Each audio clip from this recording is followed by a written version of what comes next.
ఆరాధన కొరకై సహాయకరంగా కీర్తనల గ్రంథం 84వ కీర్తన.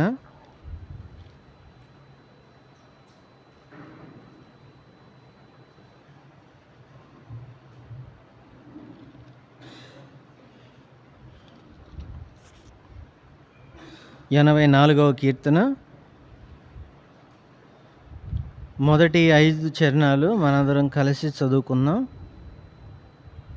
కీర్తనల గ్రంథం 84 మొదటి 5 చరణాలను కలిసి చదువుకుందాం. సైన్యములకు అధిపతియగు యెహోవా, నీ నివాసములు ఎంత రమ్యములు! యెహోవా మందిర ఆవరణములను చూడవలెనని నా ప్రాణము ఎంతో ఆశపడుచున్నది, అది సొమ్మసిల్లుచున్నది. జీవము గల దేవుని దర్శించుటకు నా హృదయమును నా శరీరమును ఆనందముతో కేకలు వేయుచున్నది. సైన్యములకు అధిపతియగు యెహోవా, నా రాజా, నా దేవా, నీ బలిపీఠమునొద్దనే పిచ్చుకలకు నివాసం దొరికెను, పిల్లలు పెట్టుటకు వానకోవిలకు గూటి స్థలము దొరికెను. నీ మందిరమునందు నివసించువారు ధన్యులు, వారు నిత్యము నిన్ను స్తుతించుదురు. ప్రార్థన చేసుకుందాం.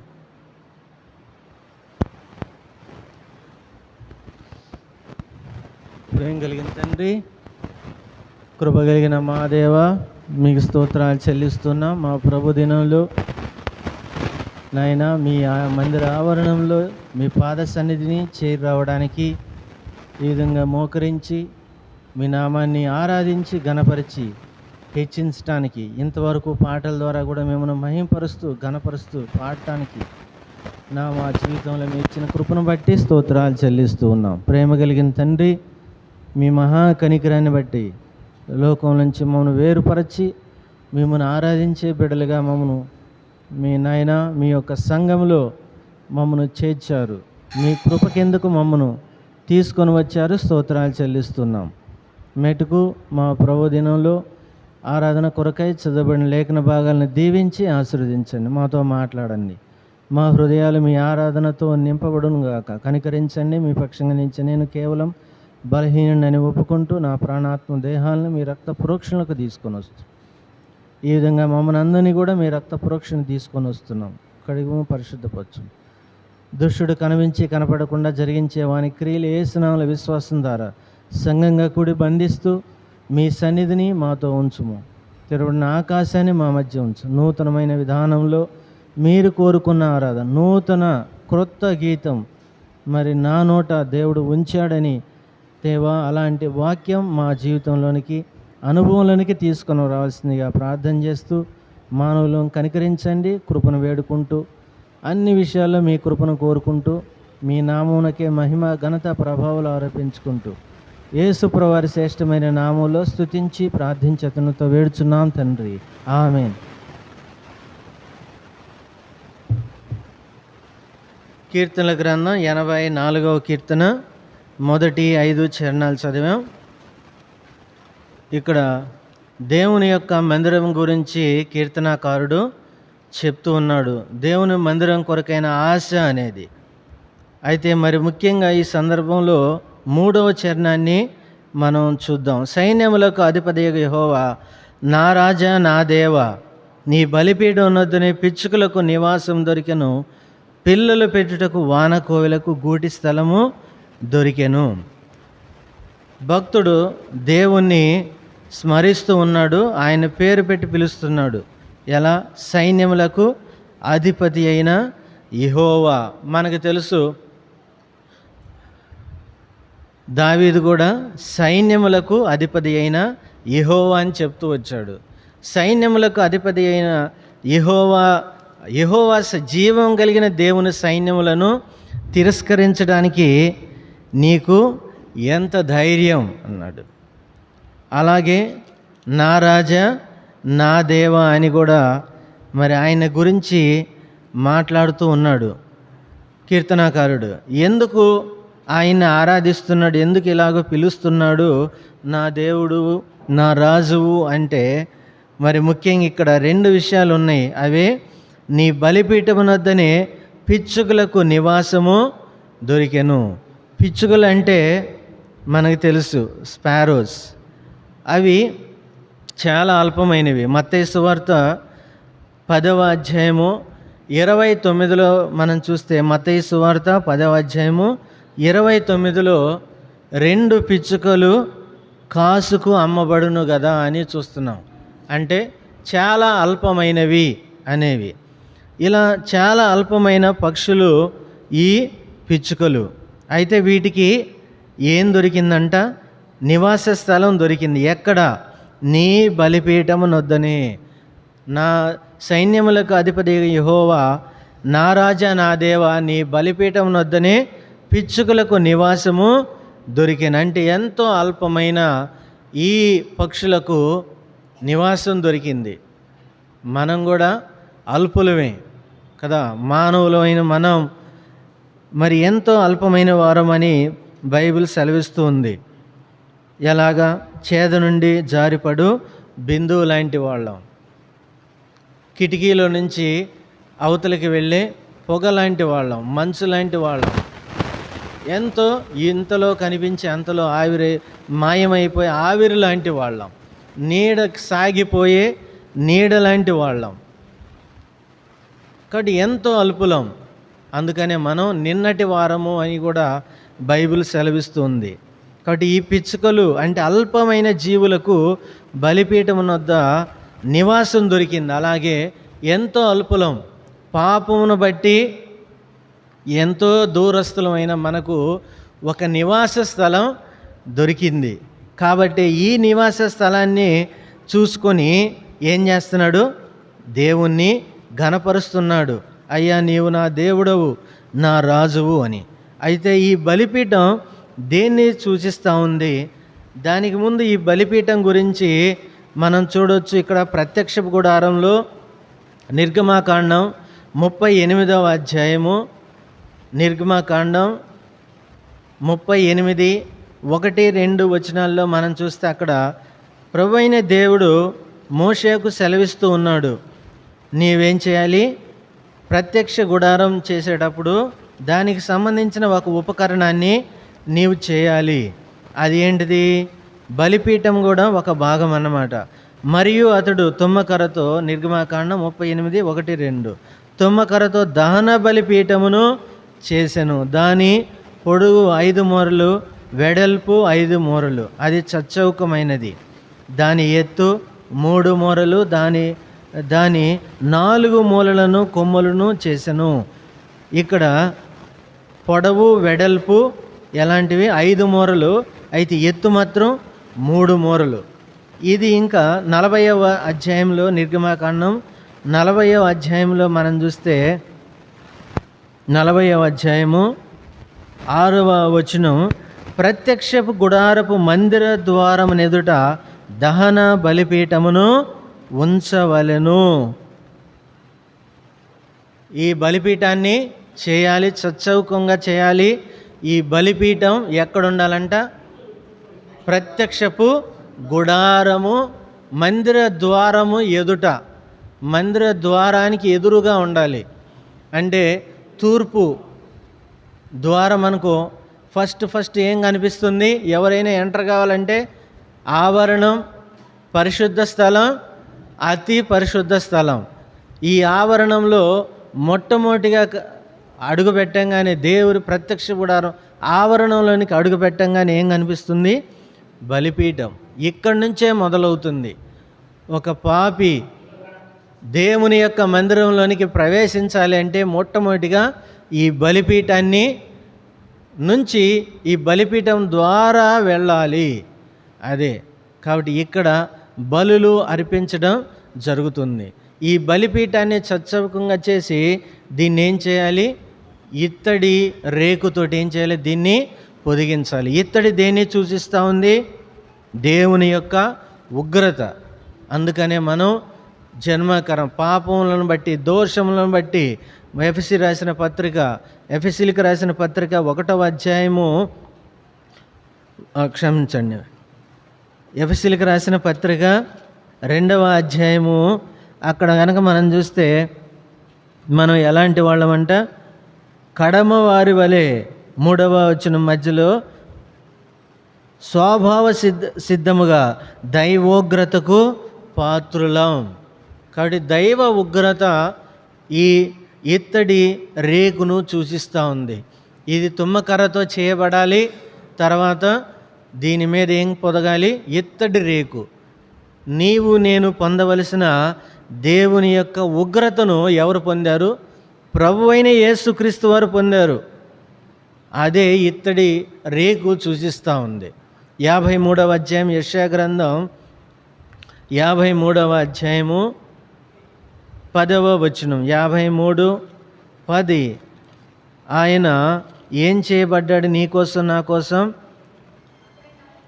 అతని నలగొట్టుటకు యెహోవాకు ఇష్టమాయెను, ఆయన అతనికి వ్యాధి కలుగజేసెను, అతడు తన్ను తానే అపరాధ పరిహారార్థ బలిగా చేయగా.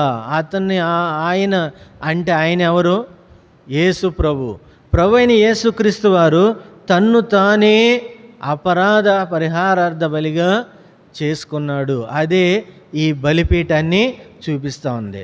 అయితే ఈ బలిపీఠాన్ని చూస్తూ వచ్చాం.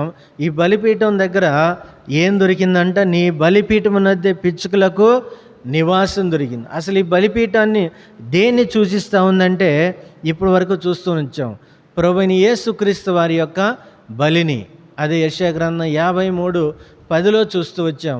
అతను తనను తానే అపరాధ పరిహారార్థ బలిగా చేసుకున్నాడు. హెబ్రీలకు రాసిన పత్రిక 10వ అధ్యాయము. హెబ్రీలకు రాసిన పత్రిక 10వ అధ్యాయము 10వ వచనంలో యేసుక్రీస్తు యొక్క శరీరము ఒక్కసారియే అర్పించబడుట చేత ఆ చిత్తమును బట్టి మనము పరిశుద్ధపరచబడి ఉన్నాము. యేసు ప్రభువారు ఏం చేశాడు? ఒక్కసారే అర్పించుకున్నాడు. అర్పించడం, తన్ను తానే అర్పించుకున్నాడు అంటే ఆ శిలువ యాగాన్ని చూపిస్తూ ఉంది. ప్రభువైన యేసుక్రీస్తు వారి యొక్క బలిని సూచిస్తూ ఉంది. అక్కడే హెబ్రీలకు రాసిన పత్రిక 10వ అధ్యాయము 14వ వచనంలో కూడా మనం చూస్తాం. అక్కడ ఒక్క అర్పణ చేత ఈయన పరిశుద్ధపరచబడు వారిని సదాకాలమునకు సంపూర్ణంగా చేసి ఉన్నాడు. కాబట్టి ఒక్క అర్పణ చేత, ఆ అర్పణ ఏంటి? శిలువ కార్యం. ఆ శిలువ కార్యం ద్వారా మనల్నందరినీ ఏం చేశాడు? పరిశుద్ధపరుస్తున్నాడు. అలాగే దేవుని సన్నిధికి మనల్ని నడిపిస్తూ ఉన్నాడు. అందుకనే కీర్తనాకారుడు ఏం చేస్తూ ఉన్నాడు? నా దేవా నా దేవా, నా రాజా, నా దేవా అని ఆయన్ని గురించి ఆరాధన చేస్తూ ఉన్నాడు. కారణం నీ బలిపీఠం. ఆయన బలిపీఠం మరి ఆయన బలిని సూచిస్తూ ఉంది. ఆయన బలి ద్వారా మనం ఏం చేయబడ్డాం? పరిశుద్ధపరచబడ్డాం. తర్వాత తద్వారా దేవుని యొక్క సన్నిధికి మనం తీసుకొని రాబడ్డాం అనేది ఇక్కడ స్పష్టం. ఇది రెండవది. ఈ బలిపీఠం దేన్ని సూచిస్తూ ఉందంటే దేవుని గురించిన ఆరాధన. కీర్తనల గ్రంథం 26వ కీర్తన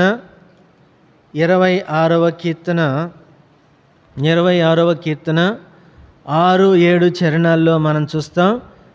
ఈ బలిపీఠం ఆరాధన సూచిస్తూ ఉంది. ఎలాగా? నిర్దోషినని నా చేతులు కడుకొందును, యెహోవా నీ బలిపీఠం చుట్టూ ప్రదక్షిణము చేయుదును, అచ్చట కృతజ్ఞతాస్తుతులు చెల్లించుదును, నీ ఆశ్చర్య కార్యములను వివరింతును. కాబట్టి ఇక్కడ భక్తుడు దేవుణ్ణి ఆరాధిస్తూ ఉన్నాడు. ఏం చేస్తాడంట? యెహోవా నీ బలిపీఠము చుట్టూ ప్రదక్షిణము చేస్తాను, అచ్చట కృతజ్ఞతాస్తుతులు చెల్లి. ఎందుకు బలిపీఠం చుట్టే ప్రదక్షిణ? ఎందుకు అక్కడే కృతజ్ఞతాస్తుతులు చెల్లిస్తున్నాడు అంటే ఈ బలిపీఠంలో ఇప్పటి వరకు ఏమొచ్చింది? ఆయన బలిని చూస్తూ వచ్చాం. ఆ బలి ద్వారా మనం పరిశుద్ధపరచబడ్డాం. పాపులైన మానవులు పరిశుద్ధపరచబడ్డారు. అందుకనే దేవుడు ఏం చేశాడు? ఆవరణంలో మొట్టమొదటిగా ఈ బలిపీఠాన్ని పెట్టమన్నాడు. ఈ బలిపీఠము దాటుకొని గంగాళం దగ్గరకు వస్తారు. ఈ గంగాళాన్ని దాటుకొనే పరిశుద్ధ స్థలంలోనికి వస్తారు. ఈ పరిశుద్ధ స్థలం దాటుకొని ప్రధాన యాజకుడు సంవత్సరానికి ఒకసారి ప్రవేశించగలడు, అది రక్తాన్ని చేతపట్టుకొని. అయితే ప్రభు అయిన యేసుక్రీస్తు వారి యొక్క బలి ద్వారా ఏమైపోయింది? ఆయన సిలువలో సమాప్తమైనది, తండ్రి నా ఆత్మని నీ చేతికి అప్పచెప్తున్నాను అన్నప్పుడు ఏమైంది? ఆ మందిరం పరిశుద్ధ స్థలానికి, అతి పరిశుద్ధ స్థలానికి మధ్యలో ఉన్న ఆ తెర పైనుంచి కిందికి నడిమికి ఏమైంది? చీలిపోయింది. పైనుంచి కిందికి నడిమికి చీలింది. అంటే ఇప్పుడు ఆవరణంలో, అంటే బలిపీఠం దగ్గర ఉన్న వ్యక్తి ఏం చూడగలుగుతున్నాడు? దేవుని అతి పరిశుద్ధ స్థలంలో ఆయన కరుణాపీఠం మీద కెరూబుల రెక్కల కింద ఉన్న ఆ ప్రభు అయిన దేవుణ్ణి దర్శించుకునే భాగ్యం కలిగింది. ఎక్కడ? ఈ బలిపీఠం దగ్గర నుంచే. కాబట్టి ఎవరైతే ఈ బలిపీఠాన్ని ఆశ్రయించారో, బలిపీఠం దగ్గరకు వచ్చారో, అనగా ప్రభు అయిన యేసుక్రీస్తు వారి యొక్క బలిలో విశ్వాసం ఉంచారో, ఆయన రక్తంలో ఎవరైతే పాపంలో కడుక్కున్నారో వాళ్ళకు మాత్రమే దేవుని యొక్క సన్నిధి ఉంటుంది, కనిపిస్తుంది. దేవుని దర్శనం అనుగ్రహించబడింది. తద్వారానే దేవుణ్ణి దర్శించుకున్న ఈ భక్తుడు ఏం చేస్తున్నాడు? ప్రదక్షిణాలు, బలిపీఠం చుట్టూ ప్రదక్షిణం చేస్తాను. నేను నిన్ను దర్శించుకోవటానికి కారణం ఎవరు? ఈ బలిపీఠమే కదా. కుడివైపు ఉన్న దొంగ దేవుణ్ణి దర్శించుకున్నాడు. యేసు ప్రభుని ఇద్దరు చూస్తున్నారు. ఎడం వైపున దొంగ చూస్తున్నాడు, కుడివైపున దొంగ చూస్తున్నాడు. ఇద్దరికీ డిస్టెన్స్ ఈజ్ ఈక్వల్. ఎక్స్పీరియన్స్ అంటే అక్కడ అనుభవం కానీ అక్కడ స్థితి కానీ ఒకటే. అయితే ఒక వ్యక్తి ప్రభు అయిన యేసుక్రీస్తు వారి యొక్క శిలువ కార్యంలో ఈ బలిపీఠాన్ని చూశాడు. తద్వారానే ఈ బలిపీఠాన్ని ఏం చేశాడు? ఆశ్రయించాడు. యేసు, నీవు నీ రాజ్యంతో వచ్చినప్పుడు నన్ను జ్ఞాపకం చేసుకో. ఇంకొక వ్యక్తి బలిపీఠాన్ని చూడలేకపోయాడు, వెనక్కి చూస్తున్నాడు. వెనక్కంటే లోకాన్ని చూస్తూ ఉన్నాడు. మళ్ళీ నేను బ్రతికి వెళ్ళాలి అనుకుంటున్నాడు. ఇతనైతే ఆశ్రయాన్ని చూశాడు. అందుకనే ఏమన్నాడు? ఇది కాదు, నీతో నేను సదాకాలం ఉంటాను అని. కాబట్టి అలాగే వాక్యం మనకి ప్రకటించబడింది. అయితే ఒకానొక దినాన దేవుడు మన కనులను తెరచాడు. ఈ బలిపీఠంలోనే మనకేముంది? ముక్తి ఉంది, పాప క్షమాపణ ఉంది అనే అనుభవం, అనే విశ్వాసంలోనికి దేవుడు మనల్ని తీసుకొని వచ్చాడు. కాబట్టే ఇప్పుడు మన మధ్య ఏముంది? ప్రభువైన యేసుక్రీస్తు వారి శరీరానికి సాదృశ్యంగా ఉన్న రొట్టె, ఆయన పరిశుద్ధ రక్తధారులకు సాదృశ్యంగా ఉన్న ద్రాక్షారసం. కాబట్టి ఈ ప్రభు బల్ల చుట్టూ మనం చేరి వచ్చాం. ఈ బల్ల దేన్ని తెలియజేస్తూ ఉంది? ఆయన మరణాన్ని తెలియజేస్తూ ఉంది. కాబట్టి దీన్ని చేయండి, నా మరణాన్ని జ్ఞాపకం చేసుకొనుటకై దీనిని చేయండి. కాబట్టి మరణం, ఆయన సిలువలో తన ప్రాణాన్ని పెట్టాడు. తద్వారానే మనం ఏం చేయగలిగాం? ఇప్పుడు ఆ రక్తం చేత విమోచించబడిన ప్రియులంగా, ఆయన బిడ్డలంగా ఆయన బలిపీఠం చుట్టూ చేరి మనం ఆయన్ని ఆరాధించే అనుభవంలోనికి తీసుకొని వచ్చాడు. మూడోది, ఈ చివరిగా బలిపీఠం దేన్ని తెలియజేస్తూ ఉందంటే ఇక్కడే చూస్తున్నాం. కీర్తనల గ్రంథం 84వ కీర్తన 3వ చరణంలో, నీ బలిపీఠం నద్దనే పిచ్చుకలకు నివాసం దొరికెను, పిల్లలు పెట్టుటకు వానకోవిలకు గూటి స్థలము దొరికెను. కాబట్టి నివాసము, గూటి స్థలం దొరికినాయి అంట. అలాగే ఇక్కడ స్వాలో అనే ఇక్కడ 2 పక్షులను మనం పిచ్చుకలు అలాగే వానకోవిలను చూస్తున్నాం. కీర్తన గ్రంథం 18వ కీర్తన 2వ చరణంలో భక్తుడు దేవుణ్ణి ఆరాధన చేస్తూ ఉన్నాడు. యెహోవా నా శైలము, యెహోవా నా శైలము, నా కోట, నన్ను రక్షించువాడు, నా కేడెము, నా రక్షణ శృంగము, నా ఉన్నత దుర్గము, నా దేవుడు, నేను ఆశ్రయించి ఉన్న నా దుర్గము. కాబట్టి ఆశ్రయం దేవుని యొక్క నామం. ఆయనే, ఆయనలోనే ఏముంది? ఆశ్రయం మనకి ఉంది. భక్తుడు దాన్ని బట్టి ఆరాధన చేస్తూ ఉన్నాడు. అలాగే సామెతల గ్రంథం 18వ అధ్యాయము, సామెతల గ్రంథం 18వ అధ్యాయము 10వ వచనం. సామెతలు 18:10లో యెహోవా నామము బలమైన దుర్గము, నీతిమంతుడు అందులోనికి పరుగెత్తి సురక్షితముగా ఉండును. కాబట్టి ఆయన నామం బలమైన దుర్గం. దావీదు విషయంలో చూస్తూ ఉన్నాం. కాబట్టి అందుకని ఆయన్ని నా కోట, నా దుర్గము, నా ఆశ్రయమని ఆయన. ఎందుకంటే ఇది ఊరకనే వచ్చిన మాటలు కాదు. ఎన్నో శ్రమల గుండా ఎంతోమంది ఆయన వేటాడుతూ ఆయన ప్రాణాన్ని తీయాలని చూసినప్పుడు ఏం చేస్తున్నాడు? యెహోవా నామంలోనే ఆయనకు ఆశ్రయం దొరికింది కాబట్టే అంటూ ఉన్నాడు, ఆయన్ని స్తుతిస్తూ ఉన్నాడు.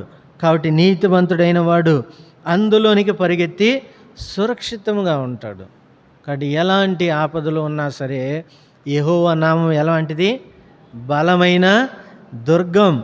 కాబట్టి మనుషులను నమ్ముకొనుట కంటే యెహోవాను ఆశ్రయించటం మేలు. రాజులను నమ్ముకొనుట కంటే యెహోవాను ఆశ్రయించటం మేలు. ఎందుకు అంటే ఇందుకే ఆయన నామం బలమైన దుర్గం, ఆయనలో శాశ్వతమైన నివాస స్థలం, ఆశ్రయం ఉంది. 21వ అధ్యాయం ప్రకటన గ్రంథం 21వ అధ్యాయము ప్రకటన గ్రంథం 21వ అధ్యాయము 3వ వచనం.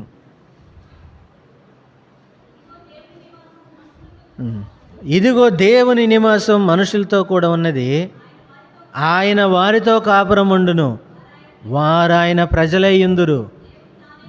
దేవుడు తానే వారికి దేవుడయ్యుండి వారికి తోడై ఉండును. దేవుడు వారితో ఉంటాడు. దేవుడు వారితో ఉంటాడు అంటే దేవుణ్ణి ఆశ్రయించిన వాళ్ళతో ఉంటాడు అని. దేవుడు పిలిచాడు, ప్రయాసపడి భారం మోసుకున్న సమస్తమైన వారిలా నా యొద్దకు రండి. ఎవరైతే ఆయన యొద్దకు వచ్చారో ఆయనతో పాటు. అందుకని నేను తలుపు నద్ద నుండి తట్టుచున్నా. ఎవడైనా నా స్వరం విని తలుపు తీస్తే ఏం చేస్తాడు? అతను నాతోనూ, నేను అతనితోనూ కలిసి. కాబట్టి ఎవరైతే హృదయపు వాకిలి అంటే హృదయాన్ని తెరిచారో ప్రభువైనది యేసు కొరకై, అప్పుడు ఏం చేస్తాడు? వాళ్ళు ఏ దేవునిలో ఆశ్రయం వాళ్ళకు ఉంటుంది, వాళ్ళతోటి దేవుని యొక్క సన్నిధి, నివాసము ఎల్లప్పుడూ ఉంటుంది. అదే ఇక్కడ నూతన ఆకాశము, నూతన భూమి విషయంలో మనం చూస్తూ ఉన్నాం. సదాకాలం ఆయన వారికి దేవుడై ఉండి వారికి తోడై ఉంటాడు. ఇదే బలిపీఠం. బలిపీఠం అనగా ప్రభువైన యేసుక్రీస్తు వారి యొక్క బలిని సూచిస్తూ ఉంది. ఆ బలిలో మనకి ఏముంది? పాప క్షమాపణ, విమోచన కలిగింది. తద్వారానే ఆ బలిపీఠం దగ్గర నుండి ఏం చూస్తూ ఉన్నాం? అతి పరిశుద్ధ స్థలంలో కరుణాపీఠం మీద ఉన్న దేవాతి దేవుని ప్రత్యక్షతను, ఆయన సన్నిధిని మనం అనుభవించే వారంగా చేశాడు. అందుకనే ఈ దర్శనంతో దేవుని దర్శించుకొని పరవశుడై భక్తుడు ఏం చేస్తున్నాడు? ఈ బలిపీఠం చుట్టూ ప్రదక్షిణం చేస్తున్నాడు. ఆనందంతో, సంతోషంతో ఆయనకు కృతజ్ఞతాస్తుతులు చెల్లిస్తున్నాడు. కాబట్టి ఆరాధన ఈ బలిపీఠాన్ని తెలియజేస్తూ ఉంది. మూడవదిగా ఈ బలిపీఠం దగ్గర నిత్య ఆశ్రయం ఉంది. కాబట్టి టెంపరీ కాదు ఇది. కాబట్టి అందుకని ఆయన నమ్ముకున్న వారు మరణంలో నుంచి జీవంలోనికి దాటి ఉన్నాడు. కాబట్టి మరణం వారి మీద ఇంకా ఎలాగా పనిచేయదు. ఎందుకంటే మరణపు ముళ్ళు ఆయన విరిచివేశాడు. ఓ మరణమా నీ విజయం ఎక్కడ? ఓ సమాధి నీ విజయం ఎక్కడ? కాబట్టి మరణపు ముళ్ళు, పాపం దాన్ని విరిచివేశాడు. ఇప్పుడు అన్నిటి మీద విజయాన్ని మనకు అనుగ్రహించాడు. ఇదంతా కేవలం ఆయన బలిపీఠంలోనే మనకు అనుగ్రహించబడుతుంది. మత్తయి సువార్త 23వ అధ్యాయము, మత్తయి సువార్త 23వ అధ్యాయము 19వ వచనం. మత్తయి 19:30.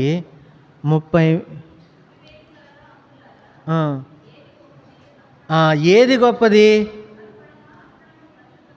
అర్పణమును పరిశుద్ధపరచు బలిపీఠమా? ఏది గొప్పది? కాబట్టి బలిపీఠము గొప్పదా? బలిపీఠం దగ్గరకు తీసుకెళ్ళి అర్పణము గొప్పదా? ఏది గొప్పది?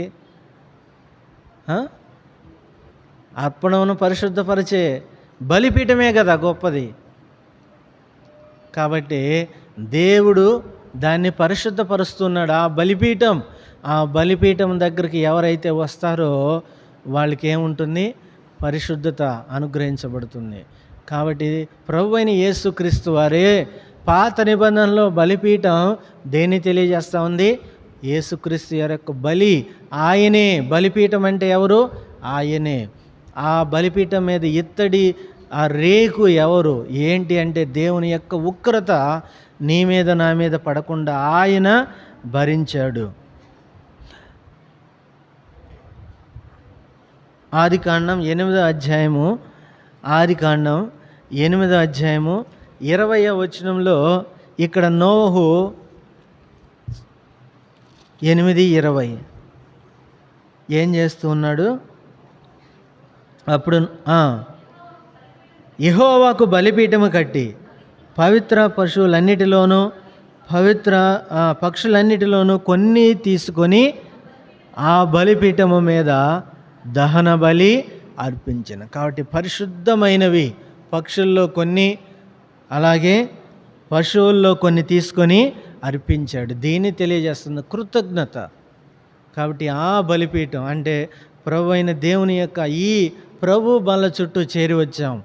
అలాంటి కృతజ్ఞతతో ఆయన ద్వారా పొందిన మేలులు, ఆ బలిపీఠం దగ్గర పొందిన మేలులు, ఉపకారాలని జ్ఞాపకం చేసుకుంటూ ఏం చేయాలి? మనం ఆయనను ఆరాధించాలి. నోవహు ఏ విధంగా అంత భయంకరమైన జలప్రళయం నుంచి తప్పించి వాళ్ళని సజీవులుగా ఉంచారో, దేవుడు ఏ విధంగా వాళ్ళని నడిపించాడో క్షేమంగా, దాన్ని అంతటిని జ్ఞాపకం చేసుకుంటూ ఆయన ఆ బలిపీఠం మీద పశువుల్లో కొన్ని, పక్షుల్లో కొన్ని పవిత్రమైన వాటిని మరి బలిగా అర్పించినట్లుగా మనం చూస్తున్నాం. కీర్తనల గ్రంథం 4వ అధ్యాయము, కీర్తన 4:5.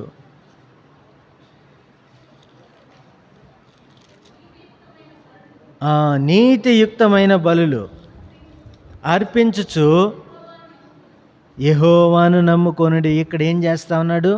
ఏం బలులు అర్పించాలి ఇప్పుడు మనం? దేవుడైతే ప్రభువైన యేసుక్రీస్తు వారు నీ కోసం నా కోసం తన్ను తానే బలిగా అర్పించుకున్నాడు. నీ కోసం నా కోసం. అయితే మనం ఏం బలులు అర్పించాలి? Let us offer the offerings of that is sacrifices of righteousness. కాబట్టి నీతియుక్తమైన బలులు మనం అర్పించాలి. అలాగే హెబ్రీయులకు రాసిన పత్రిక 13వ అధ్యాయము, హెబ్రీయులకు రాసిన పత్రిక 13వ అధ్యాయము ఇక్కడ మనం చూస్తాం 15వ వచనం. కాబట్టి ఆయన ద్వారా మనము దేవునికి ఎల్లప్పుడూ స్తుతి యాగము చేయదము, అనగా ఆయన నామమును ఒప్పుకొనుచు జిహ్వా ఫలము అర్పించుదము. సో ఇక్కడ కూడా ఒక యాగం ఉంది. ఏంటిది? ఏ యాగం అర్పించాలి ఆయనకి? స్తుతి యాగం. So offering of praise of God. So స్తుతి యాగం. మనం కూడా ఒక యాగం ఆయనకు అర్పించాలి. తనను తానే బలిగా అర్పించుకున్నాడు. పాప పరిహారార్థ బలిగా నీ కోసం నా కోసం అర్పించుకున్నాడు. మనమే అర్పించాలి ఆయనకి. ఏ యాగాలు అర్పించాలి? నీతియుక్తమైన బలులు, అలాగే స్తుతి యాగాన్ని కూడా మనం అర్పించాలి. రోమా పత్రిక గనక చూస్తే అక్కడ ఎలాగూ ఆయన్ని సేవించాలంట? 12వ అధ్యాయంలో మనం చూస్తాం కదా, రోమా పత్రిక 12వ అధ్యాయము మొదటి వచనంలో సజీవ యాగముగా మీ శరీరములను ఆయనకు సమర్పించుడి. కాబట్టి ఇలాంటి సేవ ఆయనకి సరిపోయినది, యుక్తమైనది అని మనం ఇక్కడ చూస్తూ, ఇట్టి సేవ మీకు యుక్తమైనది. కాబట్టి ఇలాంటి సేవ, నీతియుక్తమైన బలులు, స్తుతి యాగం ఆయనకు అర్పించాలి. ఇంకా మనం చివరిగా మనం చేయాల్సిందేంది, మన శరీరాన్నే సజీవ యాగముగా ఆయనకి. ఎందుకని? ఆయన మన కొరకు తన్ను తానే సమర్పించుకున్నాడు. కాబట్టి మనం ఆయన కొరకై మనల్ని మనం సమర్పించుకొనవలసిన వారం. అలాంటి స్థితిలో ఉన్నాం. అప్పుడే ధన్యులం. పౌలు భక్తుడు అంటాడు కదా, కాబట్టి ఆయన శరీరంలో ఆయన కొదవ ఉన్న వాటిని కొన్ని నేను నా శరీరమందు అనుభవిస్తున్నాను. కాబట్టి శ్రమలు మనం ఆయనతో పాటు అనుభవించాలి. అది ఎంతో ధన్యత అని కూడా బైబిల్ సెలవిస్తూ ఉంది. హెబ్రీయులకు రాసిన పత్రిక 13వ అధ్యాయము 13వ వచనం, కాబట్టి మనం ఆయన నిందను భరించుచు శిబిరము వెలుపలికి ఆయన యొద్దకు వెళ్ళుదాము. కాబట్టి ఇది చేయాలి. అంటే ఇది ఆరాధన వర్తమానం. కానీ ఇలాంటి స్థితిలోనికి మనం రావాలి. అప్పుడే ఆయన కోరుకున్నటువంటి ఆ పర్ఫెక్షన్లోనికి మనం రాగలం. ఈ బలిపీఠాన్ని దేవుణ్ణి గురించిన యేసుప్రభు వారి యొక్క శిలువ కార్యాన్ని సూచిస్తూ ఉంది. ఆ శిలువ కార్యంలో మనకు విమోచన, పాపక్షమాపణ వచ్చింది. రెండోది ఇది ఆరాధనని సూచిస్తూ ఉంది. కృతజ్ఞతతో భక్తుడు ప్రదక్షిణాలు చేస్తూ ఈ బలిపీఠం చుట్టూ ఆరాధిస్తున్నాడు. మూడోది, ఈ బలిపీఠం వద్దే నివాసము, శాశ్వతమైన స్థానం, గూటి స్థలం, నివాసం దొరికింది కదా. 21:3 ప్రకటన గ్రంథం ద్వారా దేవుడు వారికి దేవుడైన సదాకాలం వారితోటి నివాసం ఉంటాడు. కాబట్టి దేవుని యొక్క నివాసము మనకి అనుగ్రహించబడింది. ఆయన మన దుర్గం, ఆయన ఆశ్రయ దుర్గం, ఆయన కోట. కాబట్టి నీతిమంతుడు ఏం చేస్తాడు? యెహోవా బలమైన దుర్గం. నీతిమంతుడు ఏం చేస్తాడు? దానిలోనికి పరిగెత్తి సురక్షితముగా ఉంటాడు. ఈ లోకంలో సురక్షితం ఉంది ఆయన నామంలో. అలాగే ఈ లోకాన్ని విడిచి వెళితే ఆ లోకంలో క్షేమంగా మనం చేరే అనుభవంలోనికి మనం దేవుడు తీసుకొచ్చాడు. కాబట్టే మనం ఆయనకి ఏం చేయాలి? నీతియుక్తమైన బలులు, అలాగే స్తుతి యాగం ఆయనకి అర్పించుచు మనల్ని మనమే ఏం చేసుకోవాలి? మన శరీరాన్ని ఆయనకి సజీవ యాగంగా సమర్పించుకోవలసిన వారు. అలాంటి సేవ మనం చేయాలి అనేది దేవుని యొక్క ఉద్దేశం. కాబట్టి మాట జ్ఞాపకం చేసుకుంటూ దేవుణ్ణి ఆరాధన చేద్దాం. మోకరించండి.